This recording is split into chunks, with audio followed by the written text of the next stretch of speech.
तंबाकू जानलेवा है। ये चेतावनी तो आपने कई बार पढ़ी होगी, लेकिन कमाल की बात देखिए ना कि हम अक्सर इसे पढ़कर भूल जाते हैं। हमें अपने सभी दुखों का हल इस नशे में दिखाई देता है और ये नशा हमारे परिवार को तबाह कर देता है, बच्चों पर बुरा असर डालता है। नमस्कार, एक बार फिर से आप सभी का स्वागत है हमारी विशेष प्रस्तुति में।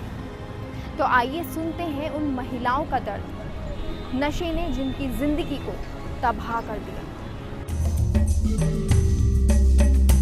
नशा हमें पल दो पल की राहत तो दिला देता है, लेकिन ये राहत जिंदगी भर की आफत ना बन जाए। नशे की इस लत ने हजारों घर बर्बाद किए और कई रिश्ते तोड़े। नशे में चूर होकर ही एक शौहर अपनी बीवी के साथ हिंसा करता है। इतना ही ये नशा बच्चों पर बुरा असर डालता है। ऐसा ही कुछ हुआ इन महिलाओं के साथ भी। और जब इन्हें इस नशे की लत का कोई हल नहीं दिखाई दिया तो इन्होंने भी गम भुलाने के लिए तंबाकू का नशा करना शुरू कर दिया।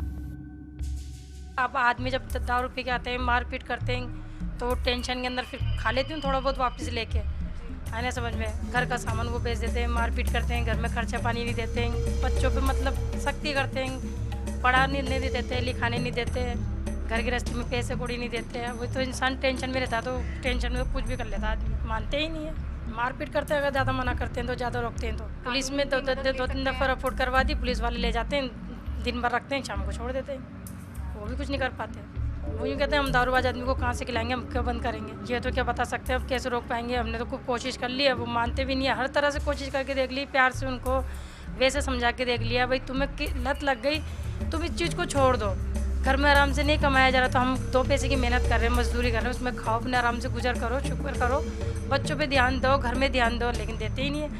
अभी सुबह से 6 बजे से हमारा खूब परेशान कर रखा था, अभी उठ कर गए बस, सुबह 6 बजे पी के आ गए, वही मार पीट, थोड़ा पोड़ी फेंका तोड़ी ये करते हैं, यहाँ तक कि घर का सामान तक बेच देते हैं। यही पहुँचाना चाहिए कि उनकी भाई कंट्रोल होना चाहिए, बल्कि ये चीज़ बंद होनी चाहिए हमारे हिसाब से। तो तम्बाकू बंद होनी चाहिए, दारू भी बंद होनी चाहिए, ना तो ये मिलेगी ना वो लोग पियेंगे। नशे की दुनिया वो अंधेरी दुनिया है जिसमें जिंदगी के सूरज का अंत होता नजर आता है। घर परिवार बिखर जाता है, मासूम बचपन इस नशे में अपनी मासूमियत खो देता है। नशा एक ऐसी खतरनाक बीमारी है जो जिंदगी तबाह कर देता है। जर्दे वाला पान खाते हैं या ना के नाम से हमारे घर में क्या फजीते ज़्यादा होते हैं। हमारा आदमी दारू पी के आके सर माथे फाड़ देता है, हमारे खूनों की नदी नीला कर लगा देते हैं, मतलब तो हमारा बच्चा भी परेशान है। 16-17 साल का लड़का है, उसको भी मारपीट करते हैं वो घर में, और हम हमारे मतलब काम करके घर का गुजारा करते हैं तो उसके अंदर भी मारपीट करते हैं और छीना झपटी करते हैं, और घर में से ना आए दिन निकालते हैं, मारते हैं। तो बच्चा भी परेशान है उस बात से, और है ना लड़की परेशान है मेरी। करा था हमने 3 साल बल कर रुक कर भी आई, मैं महिला थाने में भी गई थी, 3 साल रुक कर आई, लेकिन फिर भी कुछ भी नहीं हुआ उससे भी। तो बच्चा बहुत ज़्यादा परेशान है हमारा, है ना। परसों पल्ले दिन बहुत तगड़ी लड़ाई हुई थी, तो छोरे को बहुत बुरा मारा और मेरे को भी मारा, तो मेरा हाथ वाथ सब सूज गया था। मैंने इनको रोशनबाजी के यहाँ जाकर बताया भी था। मेरी लड़की बहुत ज़्यादा परेशान है, हद से ज़्यादा लड़की और लड़के परेशान हैं बाप से, कि मारपीट करते हैं ना, तो दूध जाते हैं बुरी तरह से बचाने के चक्कर में। कभी चाकू मार, लड़के के चाकू तलक मार दिया था उन्होंने। लेकिन अब वही बात है, टेंशन हद से ज़्यादा हो जाती है ना, तो इंसान कुछ तो करता है। वो गुटखा नहीं खाते हैं, बस जर्दा खाते हैं। हमारे टोटल सोसाइटी की तकरीबन सभी महिलाएं और सभी साथी इस मुहिम से जुड़े हुए हैं। जहाँ भी कहीं भी रास्ते में, फील्ड में चलते हुए हम लोग जहाँ भी जिस चीज़ को देखते हैं कि ये चीज़ गलत हो रही है, उसके खिलाफ हम आवाज़ भी उठाते हैं और उन्हें रोकते भी। देखिए असल में होता क्या है, जब हम फील्ड में जाते हैं तो हमें ऐसा लगता है कि वो जो पानदान की प्रथा है, जो लंबे समय से हमारी ना कहते हैं पीढ़ी दर पीढ़ी चली आ रही है, तो जब महिलाएं इस तरह से उसका उपयोग करती हैं, पानदान का उपयोग करती हैं, पहले उनके पानदान में सिर्फ सौंफ, छालिया और ये चीज़ें होती हैं, धीरे धीरे पान का इंटरफेयर होता है, फिर छालिया और के साथ साथ क्या कहते हैं जर्दा आता है, जर्दे का उपयोग करने लगती। पर उनके जो बच्चे होते हैं उसके ऊपर गलत प्रभाव पड़ता है। बच्चे देखते हैं मम्मी घर में बैठकर जर्दा खा रही हैं, तो हम बाहर रहकर जर्दे का उपयोग क्यों नहीं कर सकते।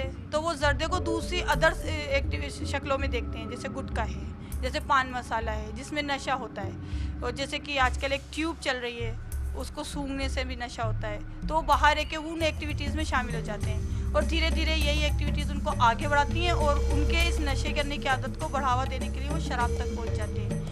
वो शराब पीने लगते हैं, वो भी स्वास्थ्य के लिए बड़ी हानिकारक चीज़ है। और शराब पी के इंसान का लीवर, फेफड़े सभी कुछ गल जाते हैं। यहाँ पर बहुत सारी ऐसी बहनें जिनके पति शराब पीते हैं। जब वो शराब पीते हैं तो ज़्यादातर हमारे पास ऐसे केसेस आते हैं जिनके पति शराब पीते हैं, फिर उनको मारते पीटते हैं, घर का सामान बेच देते हैं और उनके साथ डोमेस्टिक वायलेंस, महिला हिंसा और ये सब चीज़ें जो है शुरू हो जाती हैं। धीरे धीरे बच्चों पर इसका गलत प्रभाव पड़ता है। वो माँ बाप के साथ जो एक होती है ना, उनकी इज्जत, उनकी रिस्पेक्ट, वो ख़त्म कर देते हैं। यदि आप अपने और परिवार के चेहरे पर खुशी देखना चाहते हैं तो नशे का सेवन ना करें और ना ही किसी को करने दें।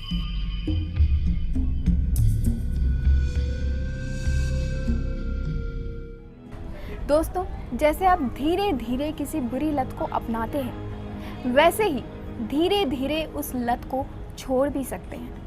लेकिन ज़रूरत है एक अच्छी आदत अपनाने की। तो आइए चलते हैं और आपको बताते हैं कैसे आप तंबाकू खाने की लत से छुटकारा पा सकते हैं।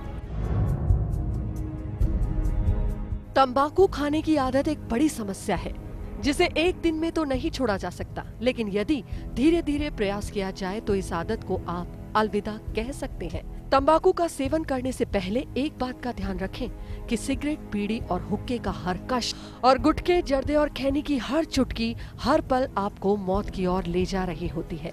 लेकिन यदि आप एक अच्छी आदत अपनाते हैं तो इस बुरी आदत को छोड़ सकते हैं।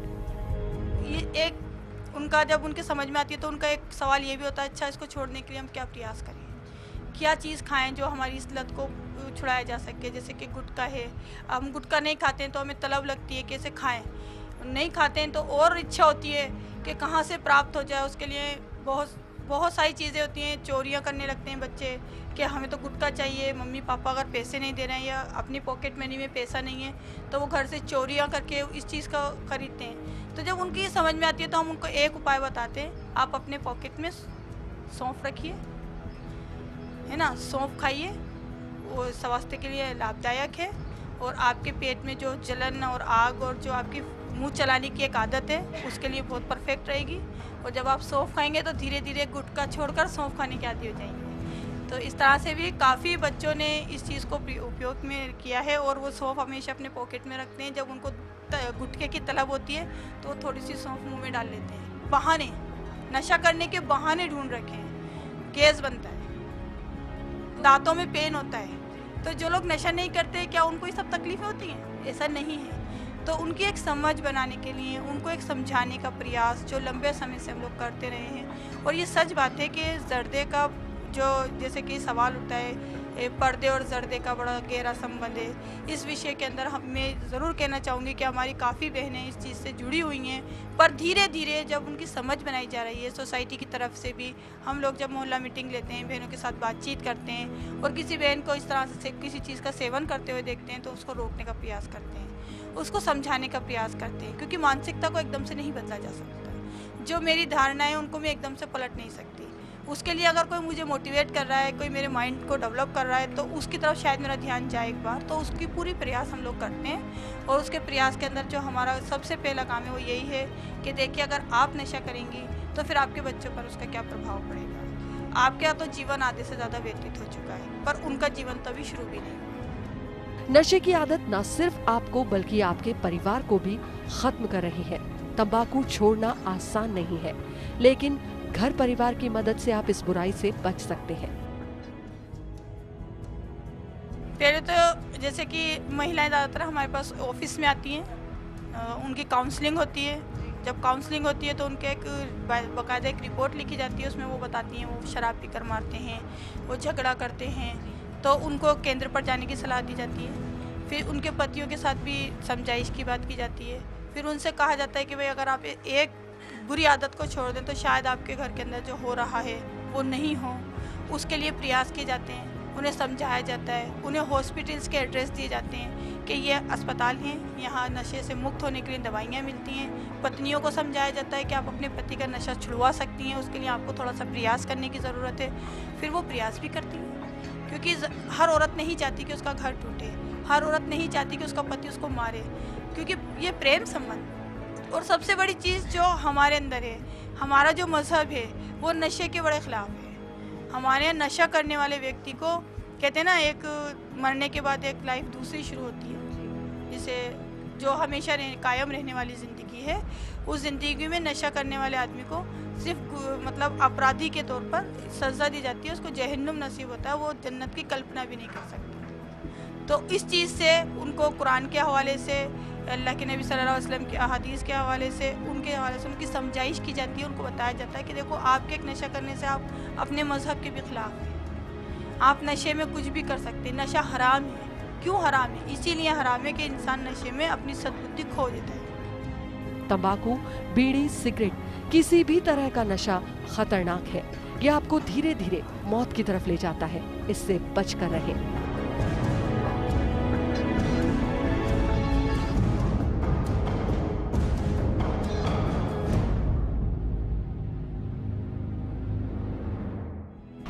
तंबाकू मुक्त हो देश अपना, हमारा है यही सपना। देश को तंबाकू मुक्त बनाने की इस मुहिम में उम्मीद करते हैं आप भी हमारे साथ होंगे। आज की हमारी विशेष प्रस्तुति में इतना ही। दोस्तों, तंबाकू से दूर रहिए और स्वस्थ रहिए, क्योंकि ये जीवन कुछ खोने के लिए नहीं मिला, पाने के लिए मिला है। और जाते जाते मैं अपनी टीम की तरफ से संदेश देना चाहूँगी, टोबैको भारत छोड़ो।